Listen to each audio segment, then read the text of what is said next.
Olá, muito boa tarde, queridos ouvintes e espectadores.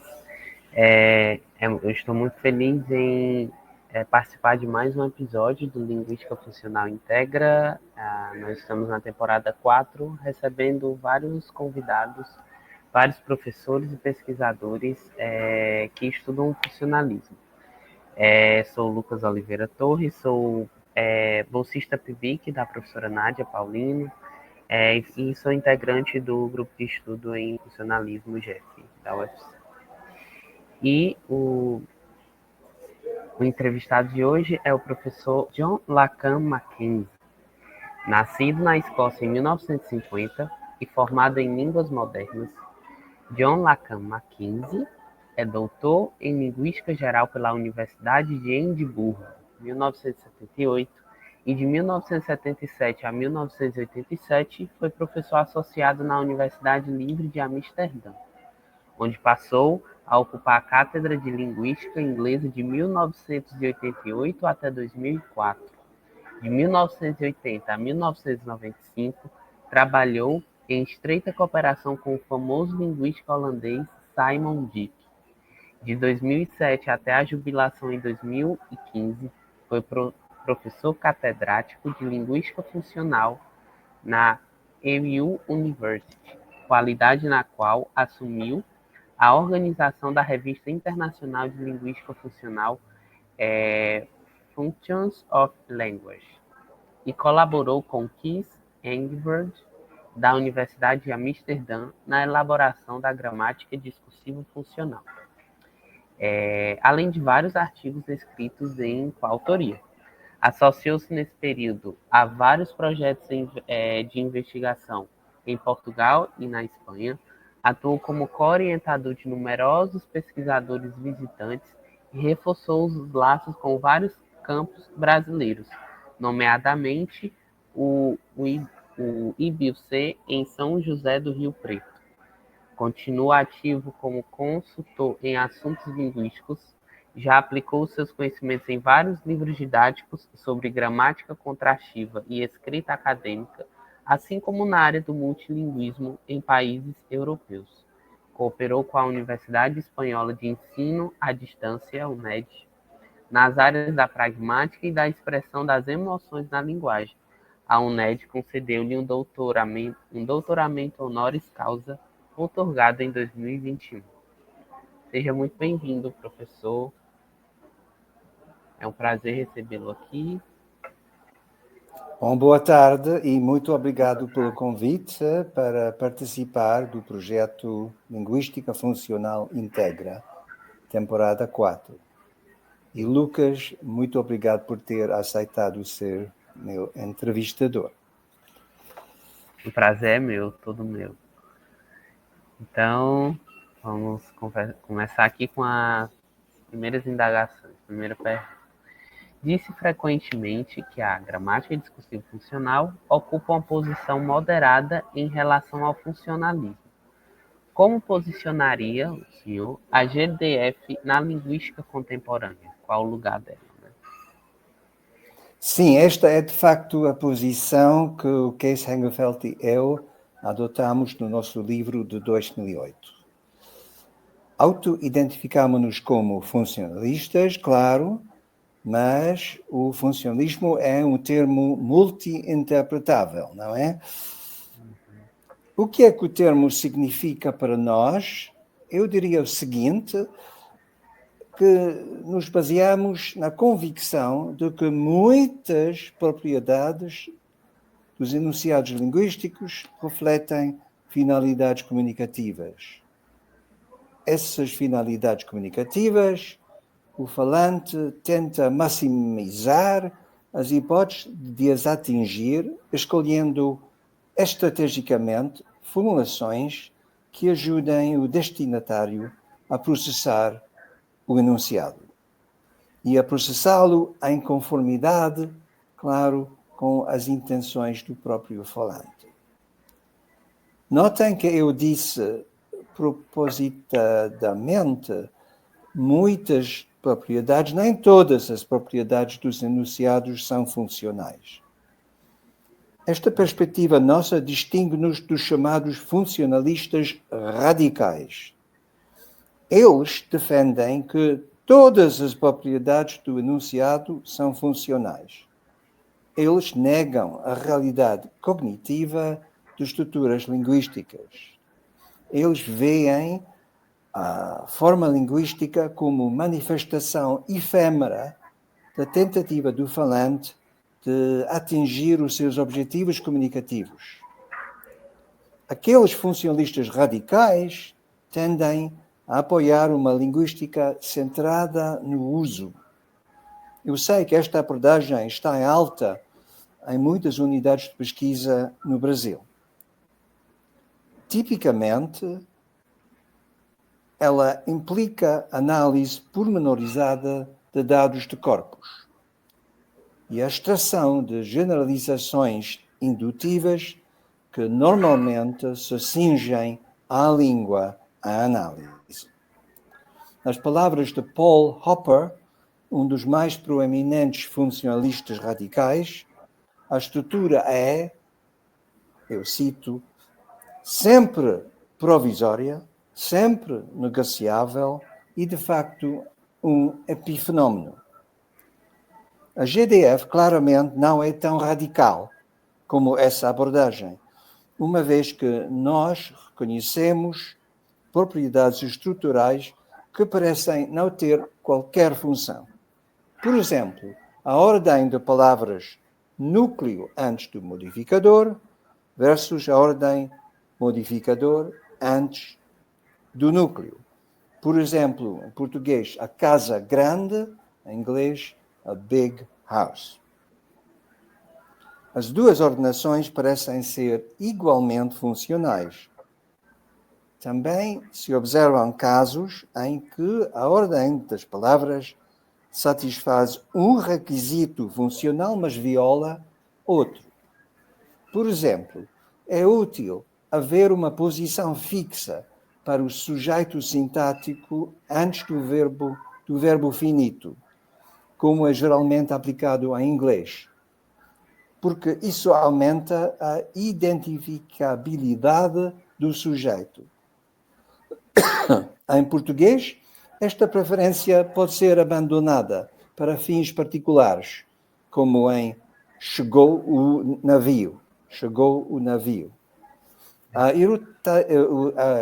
Irutilde Pesati já explicou quais as forças funcionais que conduzem a essa ordem de palavras e se sobrepõem à exigência de se colocar o sujeito sempre antes do verbo. O formalismo, pelo contrário, está fortemente comprometido com a existência de uma estrutura mental, cujos fundamentos são tipicamente considerados inatos. Naquela perspectiva, as propriedades mais profundas dos fenómenos linguísticos não podem ser compreendidas diretamente a partir dos dados. Pelo contrário, os enunciados que compõem um texto ou uma transcrição da fala refletem, de forma imperfeita, segundo se crê geralmente, um sistema subjacente. Este sistema subjacente é regido por regras que preveem a forma assumida por unidades linguísticas idealizadas.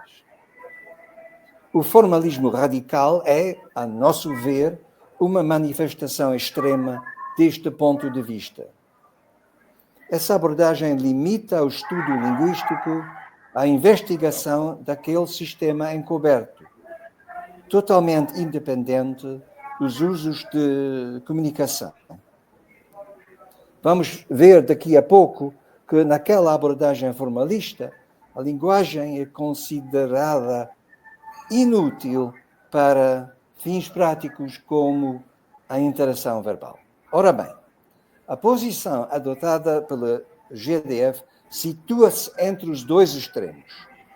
Tal como os linguistas formalistas, nós procuramos descrever o conhecimento que permite um utilizador de linguagem comunicar-se na sua língua. e fazemos-lo tal como os nossos colegas formalistas, de uma forma explícita e altamente formalizada. Muitos alunos, atraídos pelos princípios da GDF, consideram essas formalizações incômodas, chatas até. Essa é uma das razões pelas quais a GDF não tem uma posição mais forte na linguística mundial. O conhecimento que nós representamos naquelas formalizações chatas apresenta um elevado grau de estabilidade, de tal forma que as formalizações permitem a comparação de línguas, revelando tendências estruturais universais, tal como as estudadas na tipologia linguística. No entanto, a GDF defende que este conhecimento das unidades e da sua combinação não só tem valor para a tipologia, mas também é fundamental para a nossa compreensão da comunicação interpessoal. As estruturas surgiram no passado, nas nossas comunidades, como resultado de processos históricos. E as formas que serviram bem os falantes ao longo dos tempos sedimentaram-se no repertório agora disponível para os utilizadores da respectiva língua. São as sobreviventes por estarem bem adaptadas aos objetivos. As formas que estão à disposição dos comunicadores variam de língua em língua, mas não variam sem limites. Pelo contrário, os limites da variação são estabelecidos pelo leque de objetivos comunicativos dos falantes e pelas restrições cognitivas a que estes estão sujeitos. Assim, a GDF não oferece apenas um inventário de formas, mas procura também clarificar o modo como estes se combinam na interação verbal. Assim sendo, concluo que, devido à sua posição intermédia, a GDF pretende ser útil para praticantes de diversos ramos da linguística, como também se pode ver nos nossos congressos bianuais, onde há sempre uma vasta gama de temas e abordagens sob a égide geral da teoria. Um ponto de vista característico da gramática formal é a que a argumentação sintática deve ser conduzida sem qualquer referência aos significados, usos e contextos das orações investigadas. O professor argumentou em 2018 que este procedimento lança menos luz sobre a morfossintaxe do que uma gramática funcional. Como a gramática funcional vê a morfossintaxe? Bom, vou tentar explicar. Penso que você se está a referir a um artigo que publiquei na revista Language Under Discussion, em resposta a um artigo de Timothy Osborne. No seu artigo, Osborne faz um levantamento de um grande número de textos, dúzias de textos que tratam da análise gramatical. O que todos esses textos partilham é o pressuposto de que a argumentação sintática deve ser conduzida sem referência aos significados, usos e contextos das frases analisadas. Um dos objetivos centrais desses textos, objetivo partilhado pelo próprio Osborne, é distinguir entre frases gramaticais e não gramaticais. E é importante sublinhar que este é também o objetivo da GDF. Mas a GDF tem como ponto de partida a observação de que a interação verbal humana se divide em atos discursivos. Cada ato dá o seu próprio contributo para a troca comunicativa em curso. A GDF analisa como as expressões linguísticas codificam os tais atos discursivos. Para atingir esse objetivo, a GDF fornece duas análises do modo como a intenção comunicativa do falante é formulada, conhecidas como os níveis interpessoal e representacional, bem como duas análises do modo como a formulação é codificada, conhecidas como os níveis morfossintático e fonológico. Todos os atos discursivos, tirando os mais estereotipados, envolvem todos os 4 níveis de análise. Nenhum dos níveis tem prioridade sobre os outros. Cada um dos 4 é modular, no sentido de tratar de um único domínio. O nível interpessoal, por exemplo, abrange todos e apenas todos os aspectos retóricos e pragmáticos do ato discursivo, enquanto o nível representacional se ocupa exclusivamente dos seus aspectos semânticos. O nível morfossintático mostra apenas as propriedades morfológicas e sintáticas da expressão e, juntamente com o nível fonológico, serve para especificar todas as formas linguísticas que refletem as distinções feitas nos níveis de formulação. A observação central que justifica todas as abordagens funcionais da gramática, não só a GDF, é que existe um grande grau de homologia entre a formulação e a codificação. Operacionalizada na GDF, como os princípios de iconicidade, integridade dos domínios e estabilidade funcional. Ora bem, todos esses 4 níveis são necessários se quisermos compreender por que razão algumas sequências são gramaticais e outras não.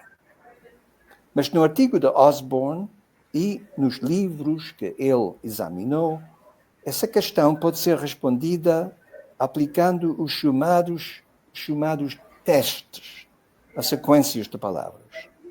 Estes testes envolvem manipulações dessas sequências, a semelhança de operações matemáticas como a adição, a subtração, a multiplicação, a divisão, a exponenciação. No entanto, os próprios nomes de muitos dos testes expõem a presença oculta de noções interpessoais e representacionais. Por exemplo, um dos testes chama-se topicalização. Mas o que significa a topicalização para Osborne e os seus confrades? Para eles, ela significa a colocação de itens que normalmente ocorrem depois do verbo, em inglês, na posição inicial da frase. Os itens que passam neste teste são, portanto, comprovadamente constituintes e aparecerão nas famosas árvores como tais. Mas na GDF o tópico é uma função pragmática que pode ser atribuída a um ou mais subatos, sendo um subato uma subunidade da atividade realizada pela enunciação do ato discursivo. Naquela análise puramente sintática, um tópico é um constituinte que foi movido da sua posição padrão para o início da oração. Mas isto significaria que o sujeito da oração, que em termos pragmáticos é muito frequentemente tópico, é excluído do processo de topicalização, que, segundo Osborne, é inaplicável aos sujeitos, sem que ele propriamente explique porquê. Por isso, ele não pode fornecer uma análise unificada para a colocação de constituintes em posição inicial da oração, enquanto a GDF pode, invocando a sua função pragmática comum ao nível interpessoal. Talvez tenha tempo para mais um exemplo. Osborne menciona 2 outros testes que se designa por pseudoclivagem e resposta fragmentária. Por exemplo, respectivamente,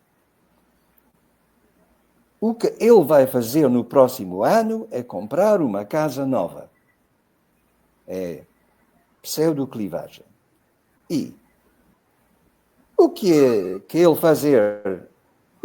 vai fazer no próximo ano? Pergunta. Resposta.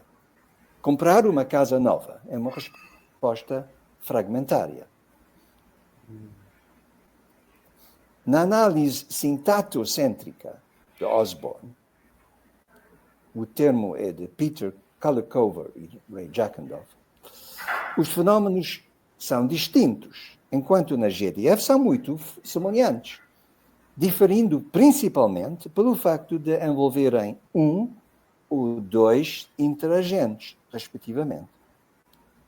No exemplo de pseudoclivagem, o falante está, por assim dizer, a responder à sua própria pergunta, enquanto no outro exemplo é o destinatário da pergunta que responde. Os 2 exemplos, comprar uma casa nova, corresponde à informação em foco. E, portanto, em ambas as construções, o subato terá no nível interpessoal a função pragmática de foco.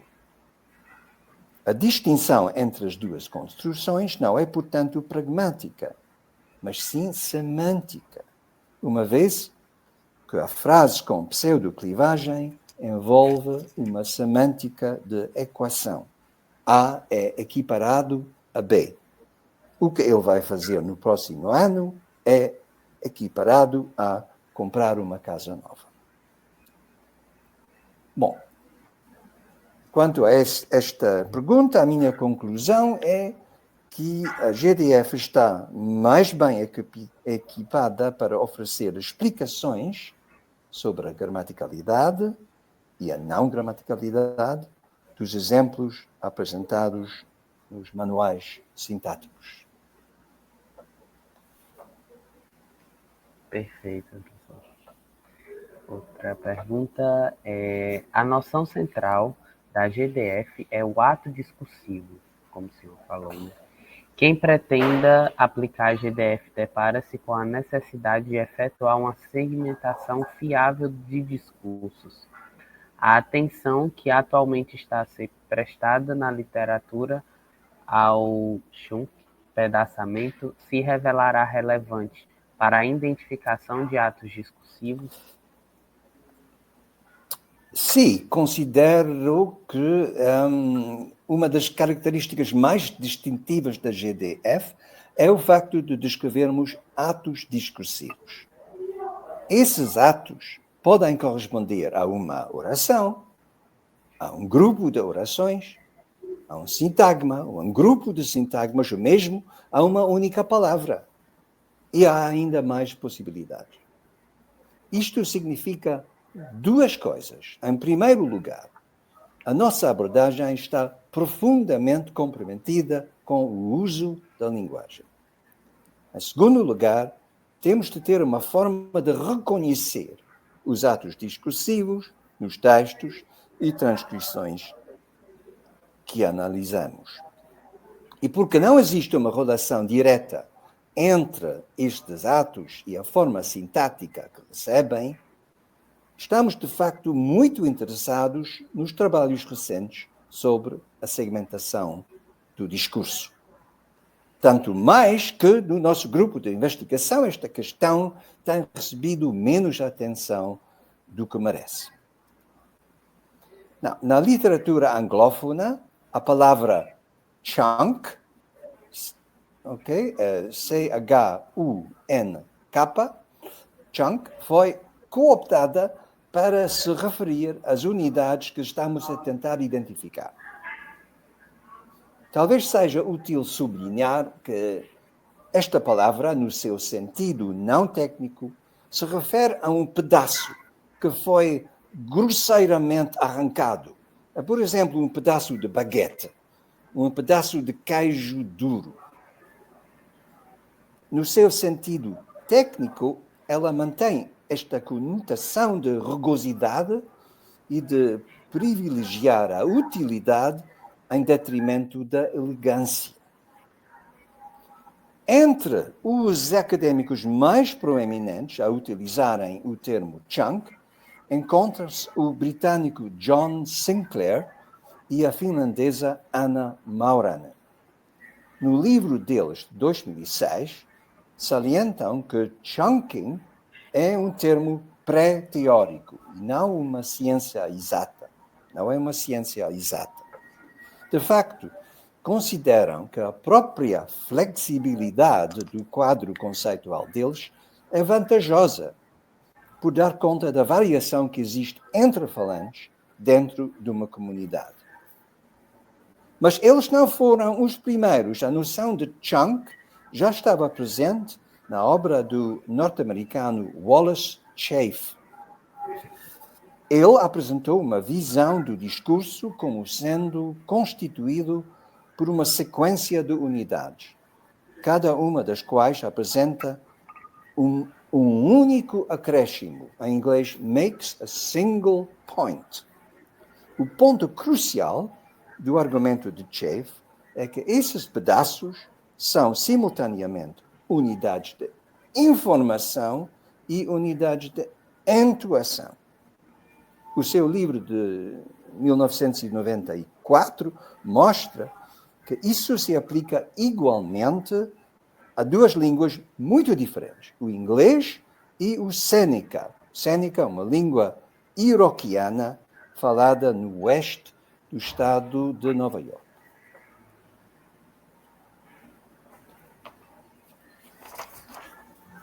Mais ou menos na mesma altura, o também norte-americano Talmy Gibbon propôs, na sua análise do inglês escrito, que, cito, orações num texto natural tendem a ter apenas um pedaço, normalmente uma palavra, de informação nova por oração.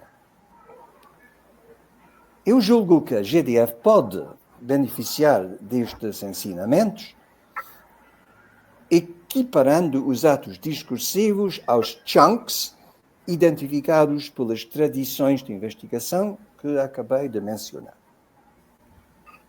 No nível interpessoal, a noção de uma única unidade de informação nova pode ser concretizada na presença de um único subato de foco em cada ato discursivo. Ao passo que, no nível fonológico, a noção de uma única unidade entoacional corresponderá a um único sintagma entoacional, que contém um movimento de tom localizado numa ou mais sílabas, movimento este que caracteriza o sintagma como um todo. Por outras palavras, o ato discursivo da GDF, se for interpretado como equivalente a um pedaço, a um chunk, será identificado pelas suas propriedades pragmáticas e fonológicas e não pelas suas propriedades semânticas ou sintáticas. Então, por isso, congratulo-me com os vários trabalhos que estão atualmente a ser dedicados à operacionalização das propostas de Chafe. Por exemplo, como editor da revista Functions of Language, estou atualmente a trabalhar com a minha colega Helena Smirnova e com as editoras convidadas Uta Reinl e Naomi Peck em 2 dossiês que testarão a One New Idea Constraint de Chafe, a restrição de cada fragmento à expressão de uma única ideia nova. Tal como é apropriado para um projeto científico, o objetivo será tentar refutar esta ideia, por exemplo, no que diz respeito a construções de serialização verbal. Quer dizer, construções com uma série de verbos encontradas em muitas línguas africanas, asiáticas e da Nova Guiné. Espera-se que os dossiês apareçam em 2026. Uma questão ainda mais profunda do que a mera operacionalização da restrição é a questão da sua origem. Por que é que os seres inteligentes apenas são capazes de exprimir uma só ideia de cada vez? Aqui é necessário ultrapassar os limites estreitos da análise gramatical e abraçar relações interdisciplinares com o estudo da interação humana e os fenómenos psicológicos, da atenção e da incrementalidade da produção de fala. E alguns destes fenómenos estão também a ser investigados por neurolinguistas. Concluindo e resumindo, sim, acredito que os esforços atualmente em curso para conseguir uma segmentação fiável do discurso terão um impacto positivo na prática da GDF e tornarão a teoria mais relevante para a investigação linguística, psicolinguística e neurolinguística. E, se calhar, para os Large Language Models da inteligência artificial. E outra pergunta é, no artigo recente de 2020, o professor afirmou que a GDF não é, nem nunca poderia ser uma gramática do discurso. Esse artigo suscitou em 2023 uma resposta do linguista anglo-francês Francis Cornish, que argumentou que a GDF poderia ser integrada no modelo mais alargado do contexto da enunciação, de modo a acabar por merecer a inclusão da palavra discurso no seu nome. Qual é a sua opinião atual sobre este assunto? Quando Kees Hengeveld inventou o termo Functional Discourse Grammar, talvez não se tenha apercebido de que o sintagma nominal podia ser decomposto de diferentes formas. Muitos colegas supuseram que pretendíssemos apresentar uma gramática funcional do discurso, quando, na verdade, ambicionávamos era apresentar uma gramática funcional do ato discursivo, como salientei na minha resposta à pergunta anterior. A ideia central que pretendíamos integrar na nossa teoria é que há muitos fenómenos gramaticais que só podem ser interpretados no contexto de trechos de discurso maiores do que a oração individual. Vou citar como exemplo disso um artigo da linguista norte-americana Caroline Obert, de 2021, sobre a língua indígena brasileira Dao. Escreve-se D-A circunflexo W. O artigo dela foca em orações adverbiais locativas, cuja função é relacionar um evento a um lugar, estabelecendo referência à informação locativa mencionada anteriormente no discurso e assim fornecendo coesão quando proposta a uma oração principal. Cito: nessa posição sintática, elas funcionam como pontes, conectando sentenças e parágrafos, referindo-se ao contexto antecedente. Essa estratégia tem sido descrita na literatura anglófona como tail-head linkage, literalmente ligação da cauda à cabeça. Sua função central é garantir que o interlocutor consiga rastrear os vários locais mencionados ao longo da narrativa. Está evidente que Uma gramática que se limite à descrição de orações individuais não pode dar conta de tais fenómenos. Ora bem, há uma componente da GDF que é essencial para a análise de exemplos destes, a componente contextual. Esta componente pode ser considerada como a memória de curto prazo da teoria. Tudo o que acontece na gramática é harmonizado nesta componente, pelo menos durante algum tempo. E isto torna possível que unidades preferidas no discurso anterior sejam repetidas no discurso atual. Estas são importadas diretamente para a componente gramatical a partir da componente contextual. E isso corresponde perfeitamente ao que a Caroline Aubert nos diz sobre as tais construções da língua DAO. Cito: podem ocorrer como réplicas exatas de uma cláusula adverbial locativa que foi posposta à cláusula principal da sentença antecedente. Bom, outros fenómenos cuja descrição completa na GDF depende da componente contextual são a anáfora, a reflexividade, a logoforicidade e muitos outros. No entanto, as nossas propostas para a componente contextual têm sido criticadas por vários colegas. O Chris Butler, por exemplo, considera que nós adotamos, cito, uma posição conservadora em questões contextuais.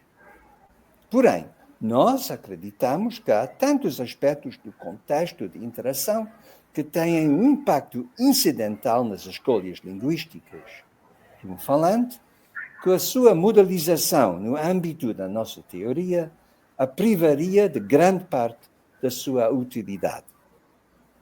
Ora bem, esta polêmica levou-me a publicar um artigo no qual afirmava de forma provocadora, claro, que a GDF não é, nem nunca poderia ser, uma gramática do discurso. E, de facto, um dos defensores de uma conceito mais ampla da componente contextual mordeu o isco.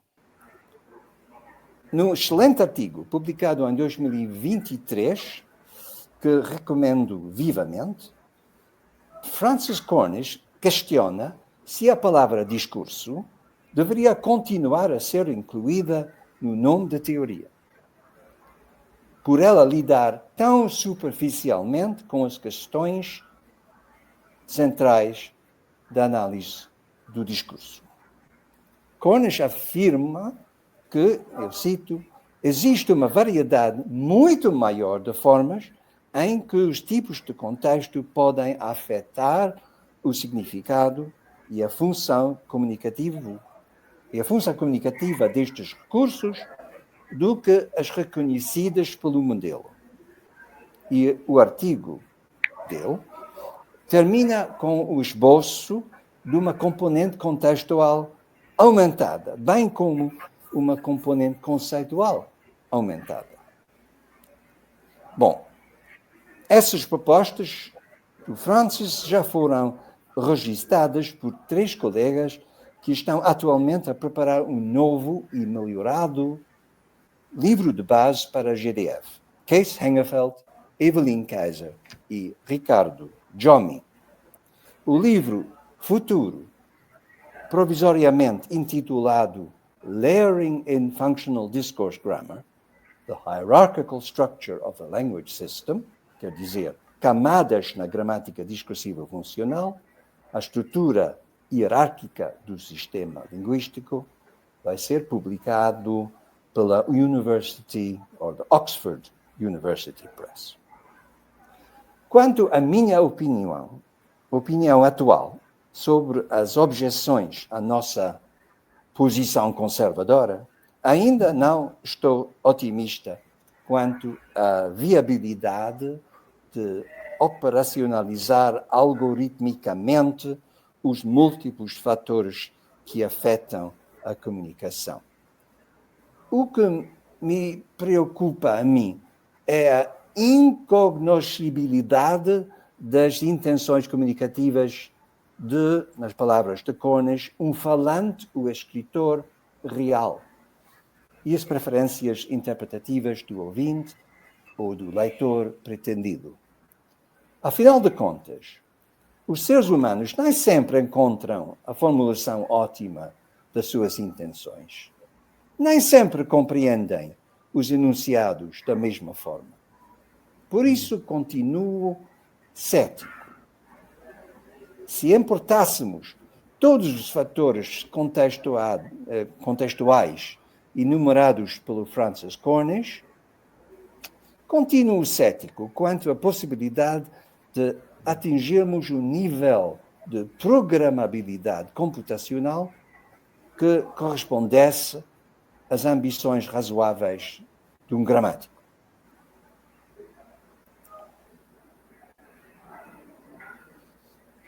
Seguindo, existe atualmente um debate na literatura sobre a relação entre linguagem e pensamento. Fedorenko Piatandose e Gibson defendem que, abre aspas, a linguagem é sobretudo um instrumento de comunicação e não de pensamento, enquanto Watamu, colaborador de Chomsky, defende que a linguagem cria o pensamento e é completamente inútil para qualquer finalidade prática. Qual é o ponto de vista da GDE? Esses dois pontos de vista. Bom, é a última pergunta e talvez a mais importante. Bom, é indiscutível que a linguagem é uma característica essencial do ser humano, não é? E, na opinião de muitas pessoas, o principal fator que nos diferencia dos outros habitantes do reino animal. É também evidente que o facto de possuirmos linguagem nos deu grandes vantagens evolutivas. A questão que se coloca e é de saber quais são essas vantagens. Será que nos torna melhores pensadores? Ou será que nos torna melhores comunicadores? Melhores interagentes? Um princípio fundamental do funcionalismo linguístico é que a língua serve os seus utilizadores como ferramenta. Porém, esse princípio parece estar ausente do formalismo chomskiano. Considere-se a seguinte afirmação de Noam Chomsky, de 1991, citada com aprovação por Watamu. Cito e traduzo, claro. Do ponto de vista da evolução, a linguagem é concebida como um sistema que é belo, mas em geral inutilizável. Watamu vai ainda mais longe, afirmando que, cito, a língua, tal como a arte e a matemática, existe simplesmente como algo belo, matematicamente perfeito, completamente inútil para qualquer finalidade prática. Dado o parentesco desta linha de pensamento platônica, vale a pena considerarmos exatamente como interpretar a estreita associação entre linguagem e pensamento que ele preconiza. Estarão os formalistas a afirmar que todas as formas de pensamento requerem linguagem, ou apenas algumas? Estarão a defender que a linguagem é necessária para o pensamento, ou que a linguagem apenas facilita ou agiliza o pensamento? Uma vez que existem diferenças entre a gramática e o vocabulário de diferentes línguas, estarão a dizer que cada língua forma uma matriz para os pensamentos dos seus falantes? Será que a linguagem cria a faculdade de pensar nas crianças de tal forma que já não tem influência, ou tem menos influência, nos pensamentos dos adultos? No seu artigo, escrito de forma incisiva, Watamul, 2024, não dá, infelizmente, resposta a estas questões, concentrando-se principalmente nas propriedades estéticas da linguagem. Mas Yves Fedorenko e os seus coautores, também em 2024, eles sim abordam essas questões utilizando as ferramentas da neurolinguística. Os resultados da investigação deles sugerem fortemente que a linguagem e o pensamento estão dissociados no cérebro humano. Os resultados indicam também que pessoas com deficiências linguísticas graves apresentam capacidades intactas para realizar muitas formas de pensamento, raciocínio, inferência, matemática e muitas outras. Além disso, quando os investigadores testam as capacidades cognitivas, as áreas linguísticas do cérebro estão, por assim dizer, silenciosas. E os mesmos resultados aplicam-se às crianças, o que sugere que não há diferenças de idade nesta matéria. Em suma, não existe qualquer apoio empírico para uma associação estreita entre linguagem e pensamento. Fedorenko, Piantadosi e Gibson apresentam, em seguida, argumentos não provenientes da neurolinguística, mas da linguística funcional, para a visão alternativa, segundo a qual a linguagem é um código de comunicação eficiente. Estes argumentos deles serão essencialmente familiares, pelo que não os resumirei agora, mas remeto-vos para o artigo para obterem mais pormenores. No entanto, há um aspecto que vale a pena sublinhar. Um argumento frequentemente utilizado contra a ideia de que a língua evoluiu como sistema de comunicação é a prevalência da ambiguidade. A maioria das palavras tem múltiplos significados e muitas frases, especialmente as mais longas, têm várias estruturas possíveis. O Chomsky, por exemplo, há muito que argumenta que a existência da ambiguidade implica que a linguagem é usada principalmente para o pensamento e não para a comunicação, porque os sinais ambíguos impediriam a comunicação. Bom, eu tratei dessa questão num artigo que publiquei no início deste ano na Revista de Humanidades da Universidade Mackenzie, em São Paulo, Todas as Letras. Cito-me a mim.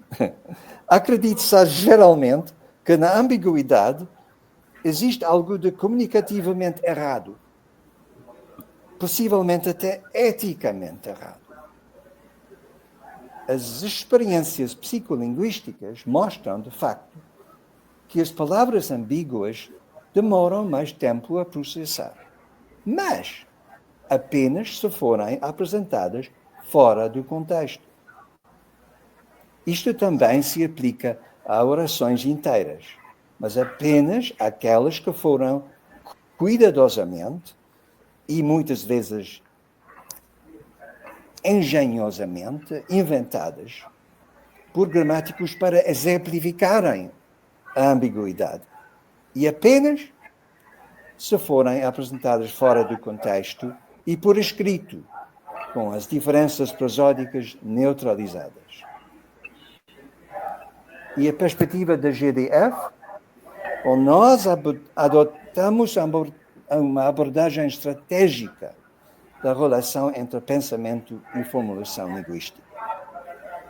A forma das palavras é escolhida pelo falante para realizar o ato discursivo, contribui para a interpretação dele, mas não a dita.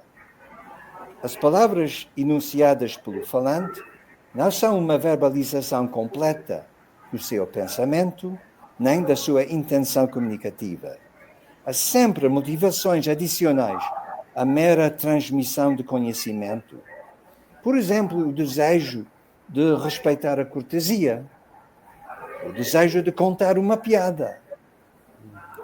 Do mesmo jeito, a informação descodificada pelo ouvinte constitui apenas uma parte do significado que este vai retirar do enunciado. O significado vai conter, por exemplo, elementos da avaliação que o ouvinte faz do falante. A conclusão que se impõe, portanto, é que o ato discursivo está subdeterminado, ou seja, o seu conteúdo é muito inferior à sua significância total, sendo também essencial para desencadear essa significância.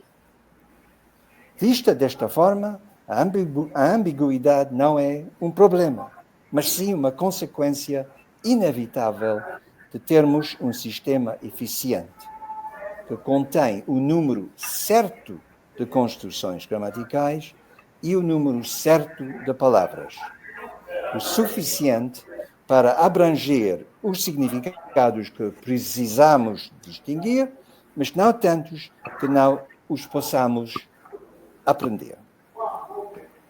Na prática, aceitamos que a linguagem não é uma janela que revela os pensamentos de alguém, mas sim um conjunto de pistas que somos capazes de decifrar. E assim termino a minha resposta, as minhas respostas às 5 perguntas.